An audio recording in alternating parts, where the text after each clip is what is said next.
Adrian Westbrook stood in the marble foyer of his penthouse, loosening his tie with fingers that trembled from exhaustion.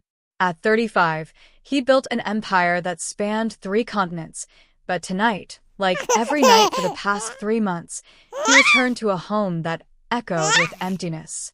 The grandfather clock chimed 11. Another late night. Another evening missed with his daughter. He set down his briefcase and listened. The apartment was silent, too silent. His heart clenched. Where was Sophia's crying? For 3 months, since his wife Victoria had walked out when their daughter was barely 2 weeks old, the nights had been filled with inconsolable wailing. No nanny, no specialist, no amount of money could soothe her. His baby daughter refused sleep unless he held her, and even then, she would only drift off for minutes at a time. Adrian had tried everything. He'd hired the best nannies in the city, consulted pediatricians, even brought in a sleep specialist from Switzerland. Nothing worked. Sophia would scream until her tiny face turned purple, her body rigid with distress, rejecting every pair of arms but his own. And his arms could only hold her for so long before business demanded his attention, before the empire he built required its architect. He'd been running on 3 hours of sleep per night for weeks. His assistant had started leaving energy drinks on his desk. His board members exchanged worried glances during meetings when his sentences trailed off mid-thought. But what choice did he have? He was all Sophia had. The memory of Victoria's departure still burned like acid in his chest. He'd been testing her, stupidly, he now realized, pretending he'd lost everything in a bad investment. He'd wanted to know if she loved him or his money. Within 48 hours, she'd packed her bags, signed away her parental rights, and disappeared with her tennis instructor. She'd left a 2-week-old baby without a backward glance. "I didn't sign up for poverty," she'd said, her designer heels clicking across the floor one last time. "And I certainly didn't sign up for this screaming creature. You can have her." Adrian had been devastated, then furious, then simply numb. He'd revealed the truth, that he hadn't lost a penny, that it had been a test, but Victoria never responded to his calls. She'd moved to Monaco, he'd heard through mutual acquaintances. The divorce papers arrived via courier. She didn't ask for custody, didn't ask for anything except to be free. So he'd become both mother and father, billionaire and bottle washer, CEO and caregiver. He'd rearranged his life, turned a wing of his office into a nursery, conducted meetings with a baby monitor on his desk. But it wasn't enough. Sophia needed more than he could give her while running a multi-billion-dollar corporation. Tonight, he'd hired his 7th nanny in 3 months. Mary Chun. The agency had been reluctant to send her. "Mr. Westbrook, perhaps someone with more experience would be better," the director had suggested carefully. "Miss Chun is excellent, but she's young, and given Sophia's particular needs, send her," Adrian had said flatly. He was desperate. Mary had arrived that morning while he was in meetings. He'd barely had time to greet her, a quiet young woman with kind eyes and a gentle smile, before rushing off to a conference call that couldn't be rescheduled. His head of household, Mrs. Patterson, had handled the orientation. Now, as he stood in the silent foyer, dread crept up his spine. Had Mary quit already? Had she left Sophia screaming in her crib and simply walked out? It wouldn't be the first time. 2 nannies hadn't even lasted until lunch. He moved quickly down the hallway, his heart pounding. Sophia's nursery was empty, the crib untouched. Panic flared. He checked the living room, the kitchen, his office. Nothing. Then he heard it, the faintest sound. Not crying, but breathing. Soft, peaceful breathing. His master bedroom door was ajar, a sliver of light spilling into the hallway. Adrian pushed it open, and the sight that greeted him stopped him in his tracks. On his king-sized bed, curled protectively around his 3-month-old daughter, was Mary. Both were fast asleep. Sophia lay on her back, one tiny fist curled against Mary's chest, her rosebud mouth slightly open, breathing deeply and peacefully. Mary was on her side, one arm creating a protective barrier around the baby, her face relaxed in sleep, dark hair spilling across his pillow. Adrian couldn't move, couldn't breathe, couldn't process what he was seeing. Sophia was sleeping. Actually sleeping. Not the fitful, 15-minute dozes he'd grown accustomed to, but deep, genuine sleep. Her tiny chest rose and fell in a steady rhythm. Her face was peaceful, free from the distress that usually pinched her features. He stood frozen in the doorway for a full minute, afraid that any movement, any sound, would shatter this impossible miracle. 3 months. 3 months of sleepless nights, of holding his screaming daughter until his arms went numb, of hiring and losing nanny after nanny, of watching his infant child suffer from some invisible distress no doctor could diagnose or alleviate. And this stranger, this young woman he'd barely met, had done what no one else could. How? Adrian moved closer, his footsteps silent on the plush carpet. Up close, he could see the exhaustion on Mary's face even in sleep, faint shadows under her eyes, a tightness around her mouth that spoke of burdens carried. Her clothes were neat but worn, the kind of careful mending that spoke of necessity rather than choice.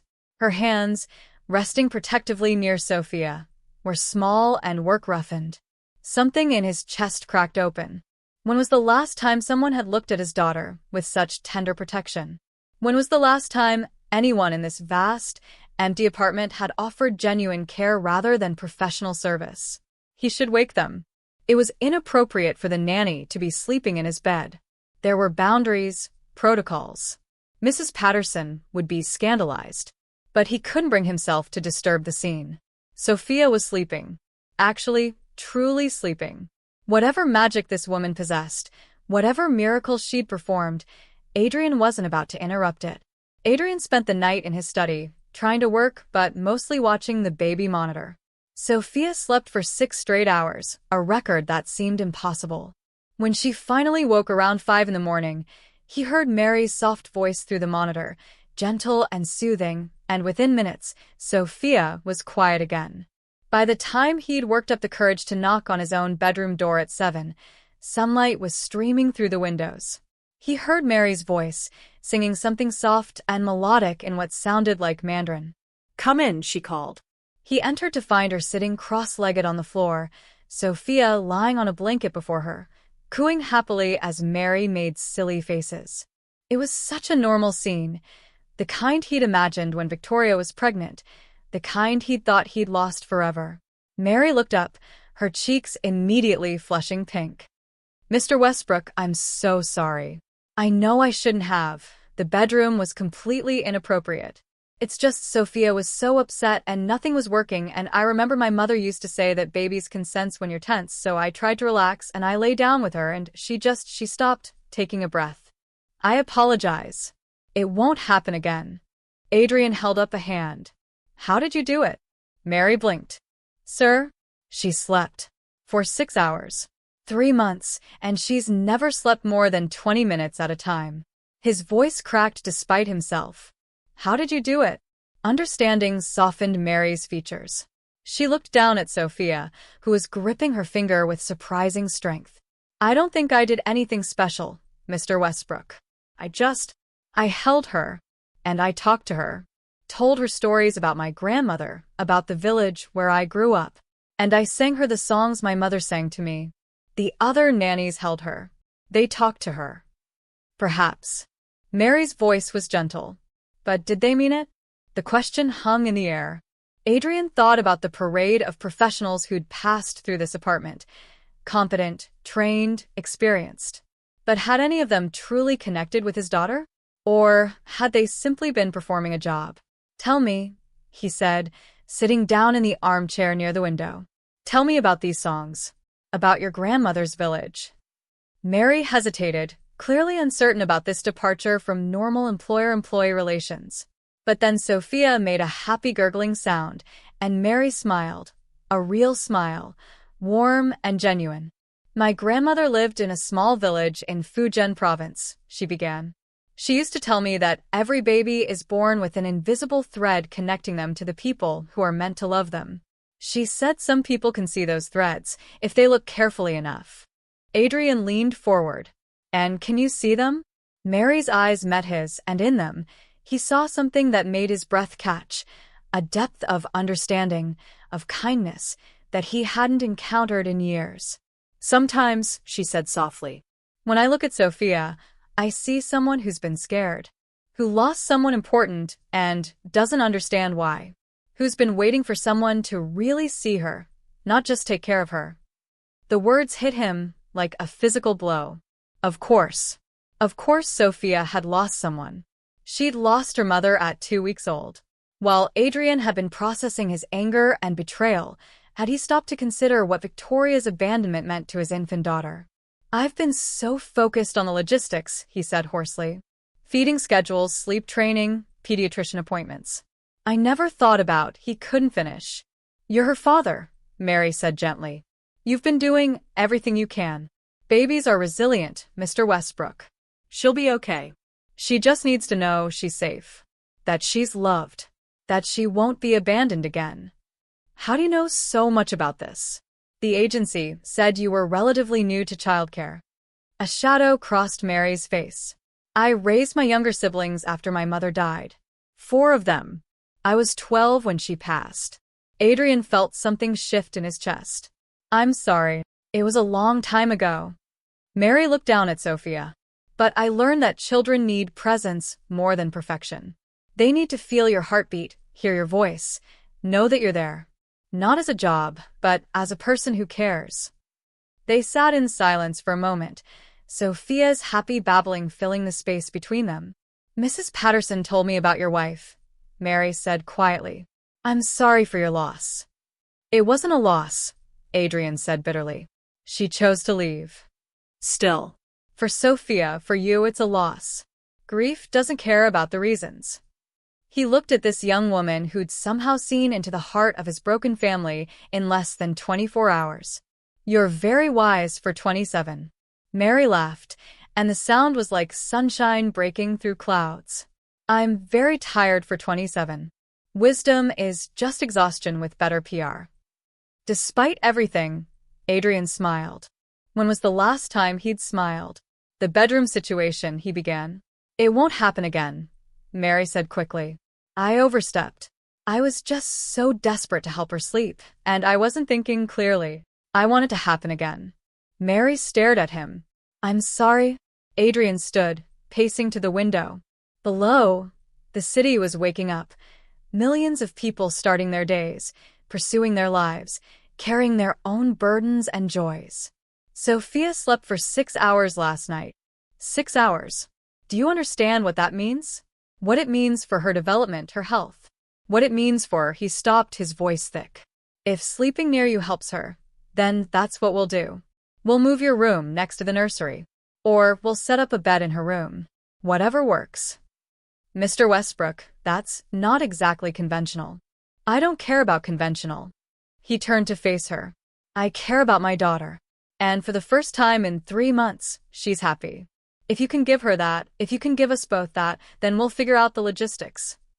Mary was quiet for a long moment, looking down at Sophia with an expression Adrian couldn't quite read. Then she nodded. Okay. But I have a condition. Name it. You need to be part of this too. Not just the provider, not just the man who signs the checks. Sophia needs her father, not just her nanny. Mary's eyes were kind but firm. Whatever I'm doing, you need to learn to do it too. Otherwise, this only works when I'm here. And what Sophia needs is you. The truth of it was painful and liberating at the same time. Adrian had been so busy trying to be enough, breadwinner, provider, guardian, that he'd forgotten how to simply be present. I don't know if I can, he admitted. I've never been good at the emotional side of things. It's why Victoria, he stopped. It's why Victoria what? Left. Mary's voice was gentle. Mr. Westbrook, Victoria left because of her own choices, her own values. Not because of you. And Sophia is not Victoria. She doesn't need perfection. She needs presence. Adrian, he said suddenly. Sir? My name is Adrian. If we're going to do this, whatever this is, I think we can skip the formalities. Mary smiled, and something warm unfurled in Adrian's chest. Okay, Adrian. Then you should know, I make terrible coffee, I sing off-key, and I have absolutely no idea what I'm doing. But I promise you, I will love your daughter as if she were my own. And I'll teach you how to see those invisible threads my grandmother talked about. Adrian looked at Sophia, who was watching them both with wide, curious eyes. For the first time since Victoria left, he felt something other than despair. He felt hope. The first week was harder than Adrian expected. Mary moved into the guest room adjacent to the nursery, and together they established a new routine. But routine was a generous word for what was actually a daily exercise in humility for a man used to controlling billion-dollar deals. "You're holding her like a briefcase," Mary said on the third day, trying not to laugh as Adrian attempted to give Sophia her afternoon bottle. "I'm holding her securely," Adrian protested, though even he could feel the stiffness in his arms. "She's a baby, not a quarterly report. Relax." Mary came over, gently adjusting his arms. "Support her head, but let her body settle against you. Feel her weight. Let her feel yours." The moment he relaxed, Sophia stopped fussing. Her eyes found his face, and something in his chest melted. "There," Mary said softly. "See? "She just wants to know you're really here." These small moments became Adrian's education. Mary taught him that Sophia liked being sung to in the morning but preferred quiet in the evening. That she got overstimulated by the mobile above her crib but loved watching the light play through the crystals on the chandelier. That her cry had different tones, one for hunger, one for tiredness, one for simply wanting to be held. "How do you know all this?" Adrian asked one evening, watching Mary soothe Sophia with nothing more than a hand on her chest and a gentle humming. "I pay attention," Mary said simply. "Every baby is different. You just have to listen." But it wasn't just about Sophia. Mary was also teaching Adrian to pay attention to himself, to his own needs, his own limits. "When's the last time you ate something that wasn't delivered to your desk?" she asked one afternoon, finding him trying to conduct a video conference while bouncing Sophia. "I don't." That wasn't a rhetorical question. Mary plucked Sophia from his arms with practiced ease. Go. Kitchen. "Actual food. I'll watch her. I have a meeting, which you can take in 20 minutes after you've eaten. Sophia needs you healthy, Adrian. Not burned out and running on caffeine." It was strange being cared for. Victoria had never bothered with such things. She'd had staff for that. But Mary's concern was different. Personal. Like she actually cared about his well-being beyond his ability to sign checks. He found himself looking forward to coming home. Not just to see Sophia, but to see Mary, to hear about her day, to watch her move through his apartment with quiet confidence, making it feel less like a mausoleum and more like a home. She'd started small changes. Flowers on the dining table. They were on sale at the corner market. Music playing softly in the background. Studies show babies respond well to classical music, but honestly, I just like it. Photographs of Sophia throughout the apartment. "So you can see her even when you're working?" "You're nesting," Mrs. Patterson observed approvingly one morning, finding Mary reorganizing the kitchen to be more baby-friendly. Mary blushed. "I'm sorry. I should have asked." "Don't you dare apologize," the older woman said firmly. "This place has needed life for months." "Years, maybe." "You keep doing exactly what you're doing." What Mary was doing, Adrian realized, was creating a family. Not the picture-perfect version from magazines, but something real and messy and beautiful. Sophia was thriving, sleeping through most nights, smiling more, even laughing sometimes. But more than that, the apartment itself felt different. Warmer. Lived in. And Adrian was changing too. One evening, he came home to find Mary in tears, though she tried to hide it. "What's wrong?" he asked immediately, Sophia already in his arms. He'd gotten better at the confident scooping motion Mary had taught him. "Nothing, I'm fine," Mary said, wiping her eyes quickly. "Mary." She sighed. "It's stupid. My brother, he's starting university next month.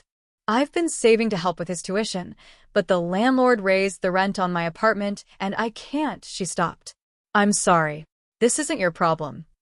"How much?" Adrian asked. "What?" "How much do you need?" Mary's eyes widened. "No." "Absolutely not. I wasn't asking for." "I know you weren't. I'm offering." Adrian sat down beside her. "Mary, you've given my daughter her life back. You've given me mine. Whatever your brother needs, consider it done. Adrian, that's too much. I can't accept. Why not? Because this is my job. I'm supposed to be professional and boundaries, and her voice cracked. You don't understand.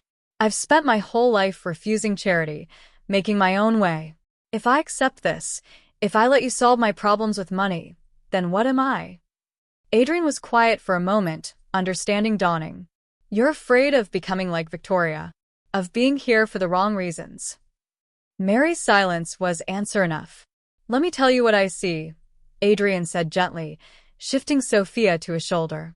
I see someone who works double shifts at a diner on her days off to help her siblings, who darns her own clothes instead of buying new ones, who turned down a higher-paying position with another family because they wanted you to start immediately and you'd given me your word for a month. How did you? Mrs. Patterson told me. She called your previous employer for a reference. Adrian smiled. Did you really tell the Hartfords that their son needed therapy more than a nanny? Despite her tears, Mary laughed. He was 12 and terrorizing the younger children. Someone needed to say it. Exactly. You're honest, Mary. Almost brutally so. If you were here for my money, you'd be playing a very different game. He reached out, almost hesitantly, and took her hand. Let me help your brother. Not as payment, not as charity, but as, he struggled for the word, as family helping family. Mary looked up at him, her eyes shining. We're not family, aren't we? Adrian glanced down at Sophia, who was watching them both with wide eyes. You've become the most important person in my daughter's life. That makes you important to me. Let me do this. Please. The please seemed to break something in Mary's resistance. She nodded, wiping her eyes. Thank you. I'll pay you back. No, you won't. Adrian. Mary, I spend more on car detailing than your brother's tuition costs. Let me do this. Let me be useful for something other than writing checks to problems I can't solve. She squeezed his hand, and Adrian felt the warmth of it spread through his chest. When had he become so starved for simple human contact? Your turn to eat something not delivered to your desk, Mary said, standing and taking Sophia. I made stir-fry. It's probably terrible, but it's hot, and there are vegetables. It wasn't terrible.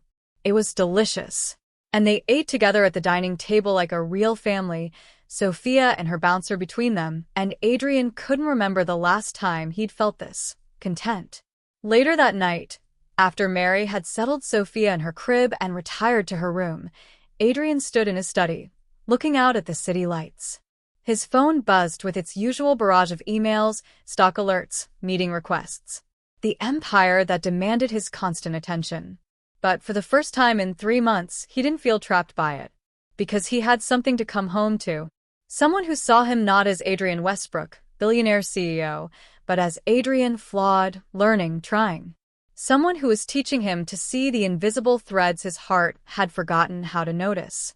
It happened on a Tuesday, exactly 3 weeks after Mary arrived. Adrian came home early, a rarity, to find her sitting on the floor of the living room with Sophia, both of them surrounded by photographs. His photographs, he realized. The albums Victoria had deemed too sentimental and banished to a storage closet.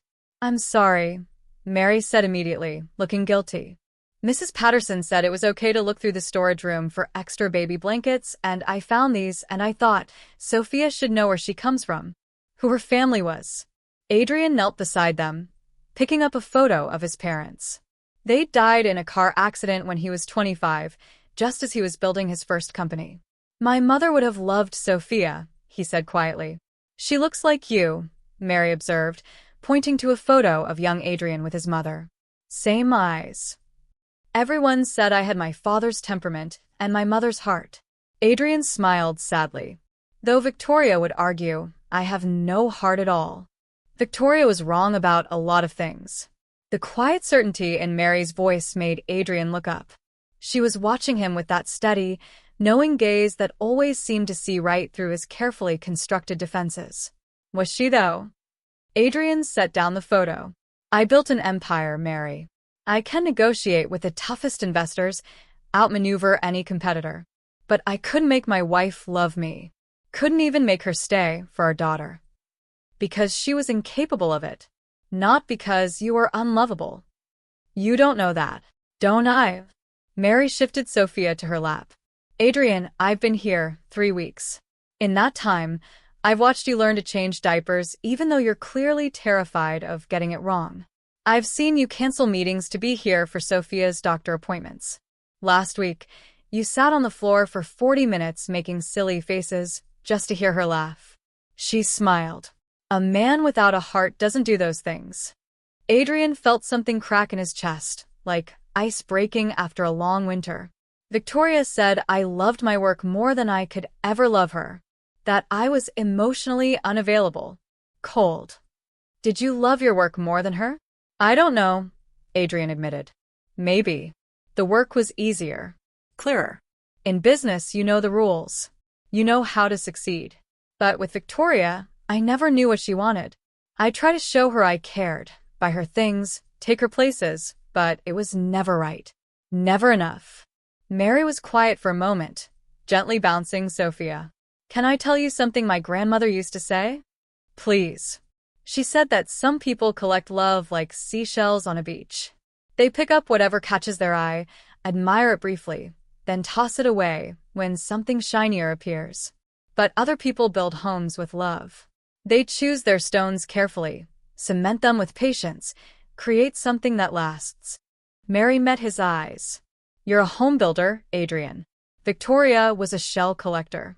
That's not your failure. That's just incompatibility. The metaphor settled into Adrian's bones, making sense of things he'd been too hurt to examine. I tested her. Did Mrs. Patterson tell you that part? I pretended to lose everything, just to see if she'd stay. She told me. It was cruel. It was honest, Mary countered. You wanted to know the truth. You found it. That's not cruel, it's self-preservation. I lost her anyway. No. Mary's voice was firm. You never had her. Not really. And neither did Sophia. Better to know that now than 10 years and more heartbreak down the road. Adrian looked at his daughter, peacefully content in Mary's arms, and felt a wave of protective love so strong it nearly knocked him over. She deserves better than a broken family. She has better. She has you. And families don't have to look traditional to be whole. Mary hesitated, then added softly, My father left when I was 8. Just walked out one day, left my mother with 5 kids, and no money. I spent years thinking we were broken, incomplete. But we weren't. We were just different. And we were happy. Maybe not magazine cover happy, but real happy. Is that why you became a nanny? Because you miss taking care of your siblings? Mary laughed, but there was an edge of sadness to it. I became a nanny because it's all I know how to do. I dropped out of school at 12 to raise them. No diploma, no college, no prospects. Just experience in keeping children alive and fed. You're selling yourself short. Am I? Mary looked around the opulent apartment. Adrian, do you know where I live? A studio apartment in a building that should have been condemned years ago. I share a bathroom with 4 other tenants. The heat barely works. I eat ramen most nights, so I can send money to my siblings. She blinked rapidly, fighting tears. And yes, I'm good with children. Yes, Sophia loves me. But let's not pretend I'm here because we're equals. I'm here because you pay me to be. Because I'm poor and desperate, and this job pays better than anything else I'm qualified for. The raw honesty shocked Adrian into silence. In 3 weeks, Mary had never shown him this vulnerable side, the anger and frustration beneath her gentle exterior. You think I see you as the help, he said slowly. Don't you? Mary stood, still holding Sophia. I know my place, Adrian. I'm grateful for this job, for your generosity with my brother's tuition. But I'm not stupid. I'm not family. I'm an employee who happens to be good at her job. Then why did you sleep in my bed that first night? The question hung between them. Mary's cheeks flushed. Because Sophia needed. Not because of Sophia. Because of you. Adrian stood too, closing the distance between them. You could have let her cry. Could have called me, followed protocol, done what the other nannies did. But you didn't. You held her. You sang to her. You gave her something more than professional care. Why?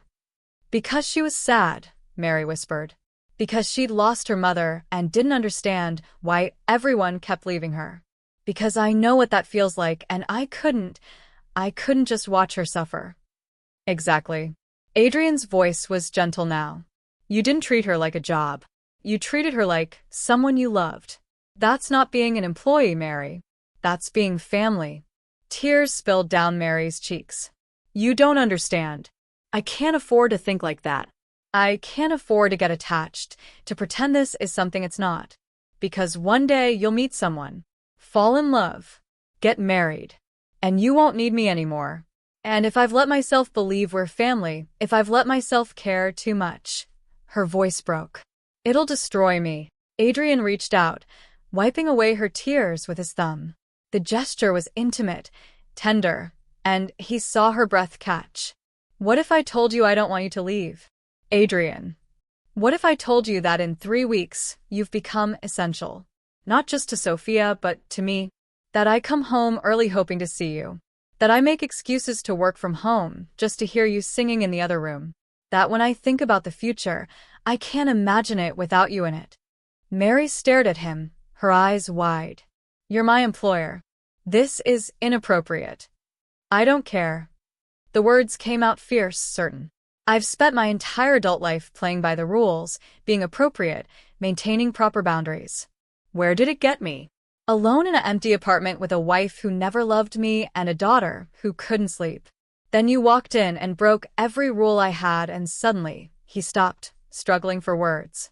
Suddenly, I could breathe again. This is crazy, Mary whispered, but she didn't step back. Probably. Adrian smiled.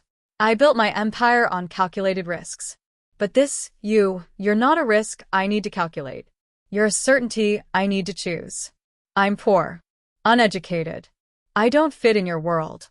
My world is lonely and cold, and filled with people who want what I have, not who I am.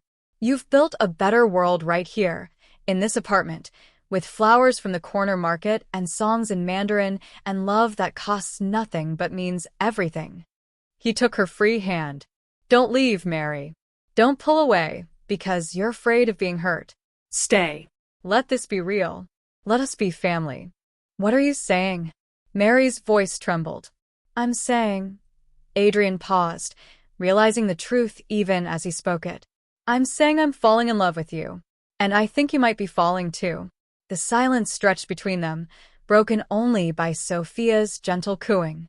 Mary looked down at the baby in her arms, then back at Adrian, and he saw in her eyes the same fear, the same hope, the same desperate longing he felt. This is insane, she said finally. Completely. We've known each other 3 weeks. 23 days. You're a billionaire. I'm a nanny. I'm a lonely father. You're the woman who brought love back into this home. Adrian, her voice cracked. What if this doesn't work? What if we try and fail, and then I have to leave anyway and Sophia gets hurt again and... He pulled her close, careful of Sophia between them, and rested his forehead against hers. Then we fail. And it hurts. And we survive, because we're both survivors. But Mary, what if it works? What if this crazy, impossible, completely inappropriate thing is exactly what we both need? Mary closed her eyes, and Adrian felt a tear slide between their touching skin. I'm terrified. So am I. I've never been in love before. I don't know how. Neither do I. Not real love. We'll learn together. She pulled back enough to look at him, her eyes searching his face. You really see me? Not just what I do for Sophia, but me? I see you, Adrian promised.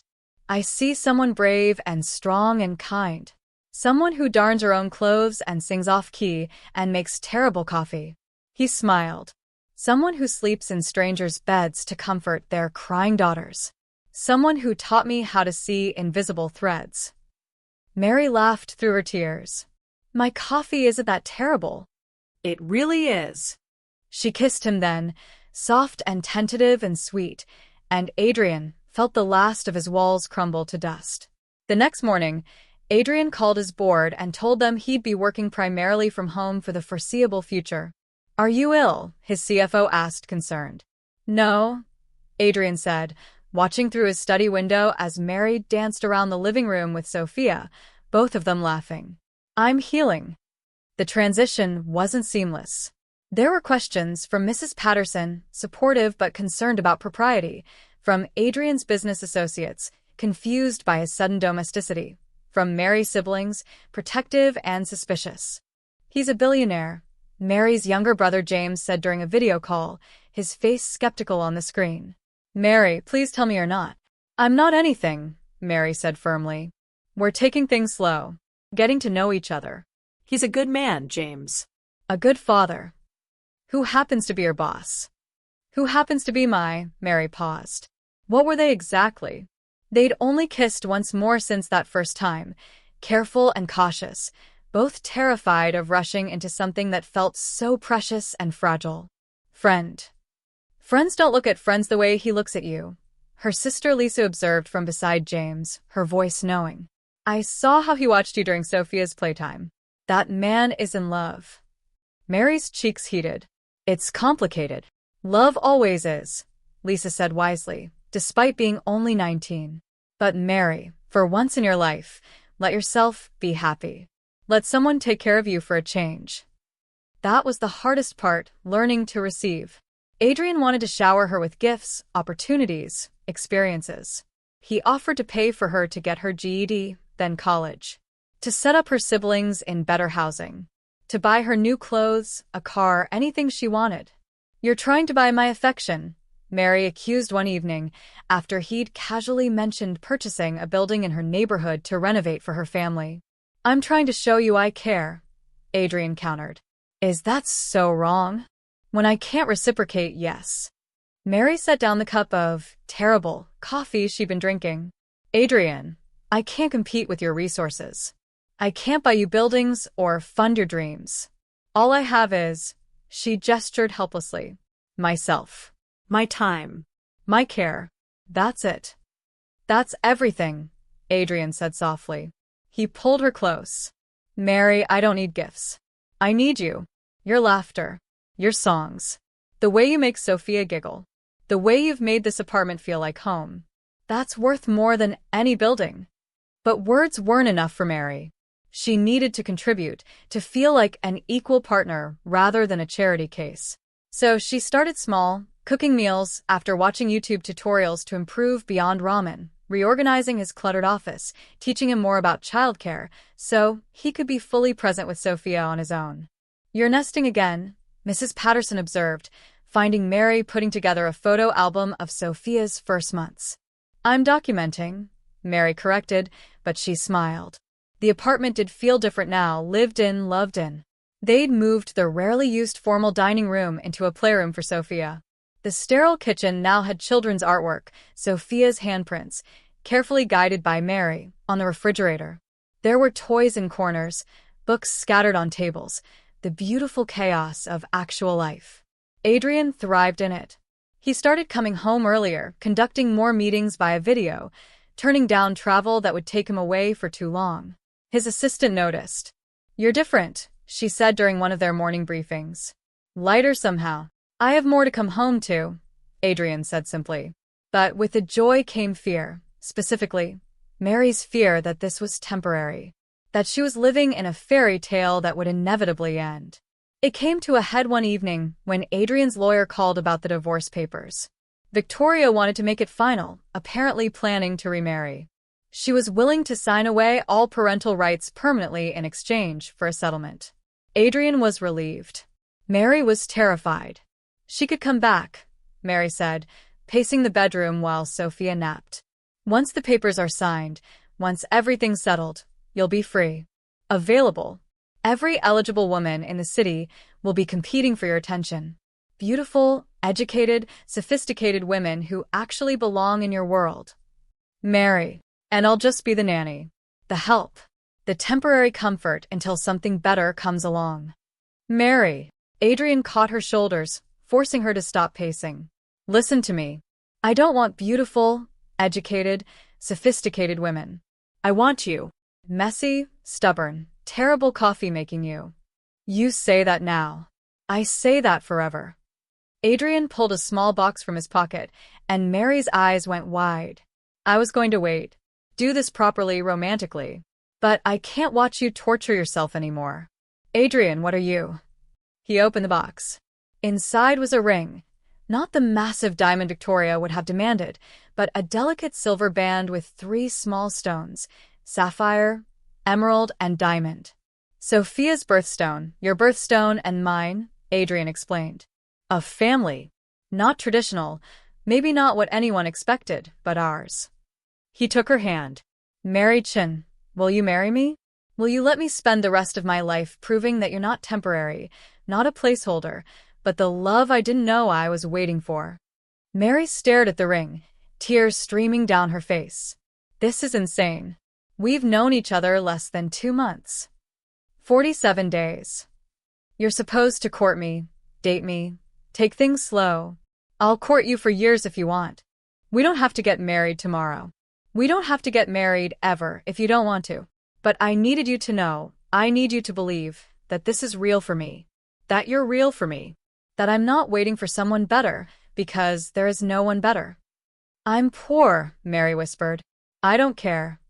I'm uneducated. You're brilliant. I make terrible coffee. Adrian laughed, pulling her into his arms. That one I can't argue with. But I'll drink terrible coffee for the rest of my life if it means waking up next to you. Mary pulled back enough to look at him, really look at him, searching for any hint of doubt or deception. She found only love, patient, steady, certain love. Okay, she whispered. Okay, I'll marry you. Someday. When I'm ready. When I believe I deserve this. You deserve the world, Adrian said, slipping the ring onto her finger. But I'll start with forever and work my way up. They sealed it with a kiss, long and deep and full of promise. When they finally pulled apart, Sophia was awake, cooing happily in her crib, as if she'd been waiting for this moment to celebrate. She approves, Mary said, laughing and crying at the same time. Of course she does. She loved you first. Adrian scooped up his daughter, pulling Mary close so they formed a circle of 3. My girls. My family. Your family, Mary repeated, letting the words sink in. For the first time in her life, she wasn't the one holding everything together. She was being held, being chosen, being loved. It felt like coming home. 6 months later, Adrian stood in the same bedroom where this journey had begun, watching Mary sleep with Sophia, now 9 months old, curled against her side. But everything was different now. Mary wasn't the scared nanny afraid to overstep. She was his fiancée, his partner, the center of his world. The ring on her finger caught the moonlight, those 3 stones representing the family they'd built from broken pieces. The apartment had transformed completely. Where once there had been sterile perfection, now there was joyful chaos. Sophia's toys were everywhere. Mary's books, she'd started her GED classes, were stacked on tables. Photographs covered every surface, moments of their growing family captured and displayed. Adrian's business had changed too. He'd restructured, delegating more, creating space for his real life. His board had been skeptical at first, but the numbers didn't lie. He was sharper in meetings, more creative in strategy, more decisive in execution. Happiness, it turned out, was good for business. But more importantly, it was good for his soul. You're staring again, Mary murmured, not opening her eyes. Can't help it. You're beautiful when you sleep. I drool. Sophia confirmed this. Adrian laughed, climbing into bed beside them. Sophia stirred slightly but didn't wake. These days, she slept soundly, securely, loved by both of them. I was thinking, Adrian said, pulling Mary close, about that first night. When I came home and found you both here. When I completely overstepped every professional boundary. When you saved us both. Adrian kissed her forehead. I was drowning, Mary. Losing everything that mattered while holding on to everything that didn't. And you just walked in and showed me what love actually looks like. Not gifts or grand gestures, but presence. Showing up. choosing to stay. Mary turned to face him, careful not to disturb Sophia. You showed me that too, you know. That I didn't have to carry everything alone. That it's okay to be loved, not just to love. We saved each other. We did. They lay in comfortable silence for a moment, Sophia's gentle breathing filling the space between words. I heard from James today, Mary said finally. He got accepted to his top-choice medical school. That's wonderful. Did you tell him about the scholarship fund? Adrian, you can't pay for everyone's education. Watch me. He grinned. Besides, it's not just for him. I'm setting up a foundation. For kids who had to drop out to take care of their families. Kids like you who deserved better, but did what they had to do. He traced her cheek with his finger. Your story matters, Mary. Your sacrifice, your strength. It should mean something beyond just survival. Mary's eyes filled with tears. You're going to make me cry again. Good. I like it when you cry. It means you're letting yourself feel instead of just taking care of everyone else. I'm going to mess up, Mary said suddenly, anxiety creeping into her voice. As a wife, as a mother to Sophia. I don't know how to do this, the society events, the business dinners, all the things a billionaire's wife is supposed to know. Then we'll mess up together. Adrian pulled her closer. Mary, I don't need you to be perfect. I need you to be you. The woman who sings off-key and makes terrible coffee and loves my daughter like she's her own. That's more than enough. That's everything. Our daughter, Mary corrected softly. The adoption papers had been filed last week, Mary officially becoming Sophia's mother in the eyes of the law, though they'd all felt like family for months. Our daughter, Adrian agreed, emotion thick in his voice. He looked down at Sophia, peaceful and secure between them. Can you believe it? 6 months ago, she couldn't sleep without screaming. Now look at her. She just needed to feel safe. To know she was loved. That we weren't going anywhere. Like someone else I know. Adrian kissed Mary's temple. Speaking of which, have you thought about the wedding? Mary groaned. Mrs. Patterson wants a society event. Lisa wants a fairy tale. Your board wants a networking opportunity. I just want. What do you want? Adrian asked seriously. Truly. Not what everyone else wants. What would make you happy? Mary was quiet for a moment, thinking. Something small. Intimate. Just us, the people we love, promising to keep doing what we're already doing, choosing each other, every day, forever. She looked up at him. Is that okay? I know it's not grand enough for. It's perfect, Adrian interrupted. Absolutely perfect. We'll do it here, in the apartment. Mrs. Patterson can officiate. She got ordained online last month for exactly this purpose. Mary laughed. She did not. She absolutely did. Said she wanted to be ready, in case that stubborn girl finally said yes. Adrian smiled.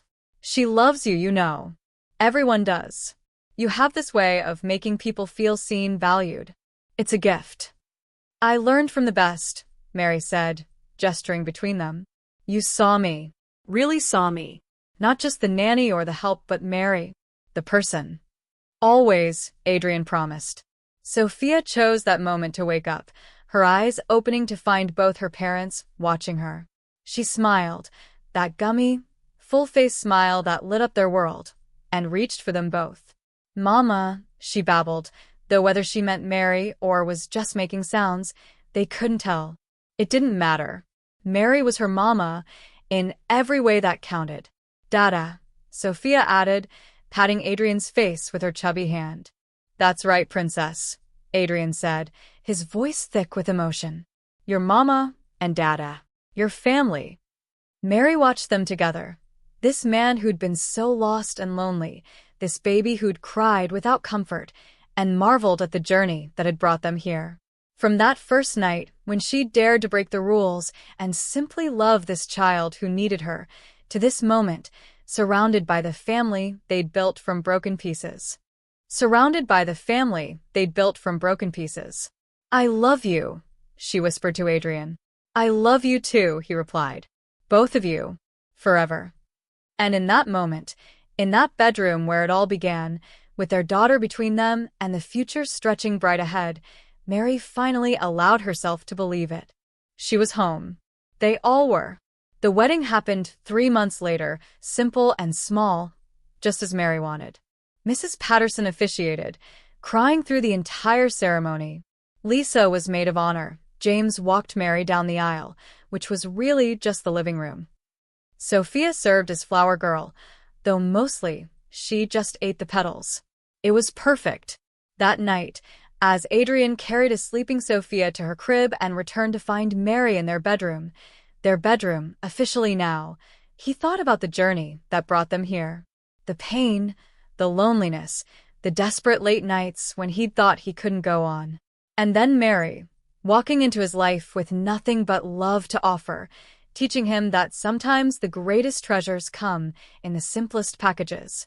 And every night, when he came home to find them waiting, Mary singing off-key, Sophia laughing, both of them making his vast apartment feel like the coziest place in the world, he sent up a silent thank you to whatever force of the universe had brought them together.